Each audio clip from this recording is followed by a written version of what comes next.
So there was a time where prison existence was tolerable, but the system started taking little perks like weights, pictures on the yard. Like 96 they took the pictures, 97 they took the weights, 96 they took conjugal visits from lifers who were married. About 2004 they took packages sent from the streets,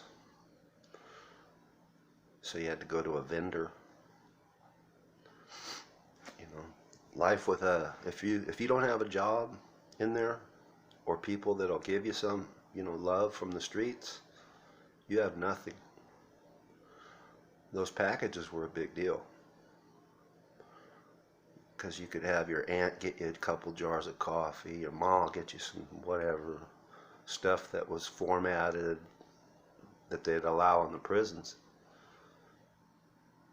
and then all these people could conglomerate, and then at the end of 3 months send it to you. It made life much better, existence in there.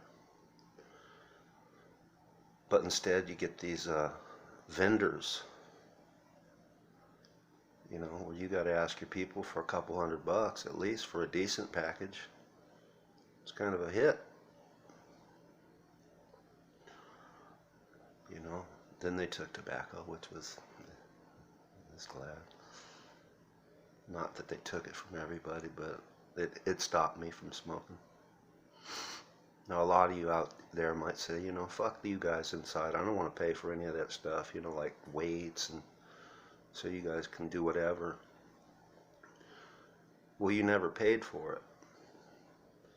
It all came out of what's called Inmate Welfare Fund, and anytime that you're lucky enough to have money to go to the canteen, or if you ordered a package, they take 10% of it. Once they took the weights, I guess it bought basketballs and some equipment. There was no weights.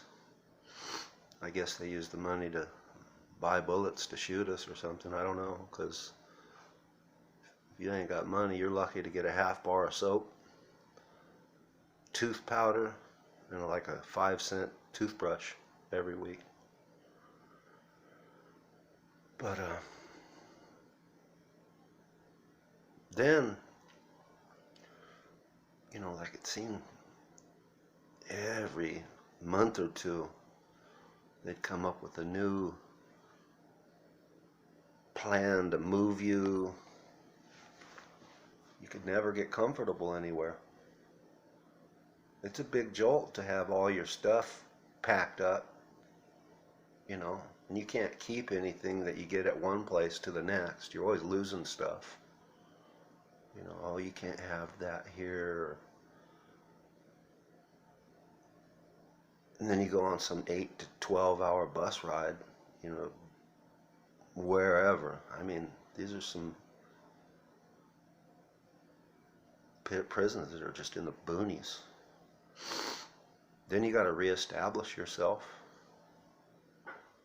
If you're opening a new prison, there's stuff happening all over.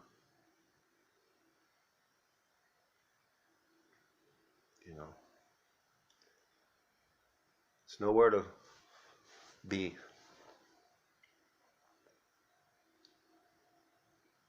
Doesn't matter who you are. You unless you don't got any sense, you're very uncomfortable every time they do something like that. And some of these were just harebrained. Oh, you're a lifer. We're gonna send you to Chuckwalla because you're a medium custody.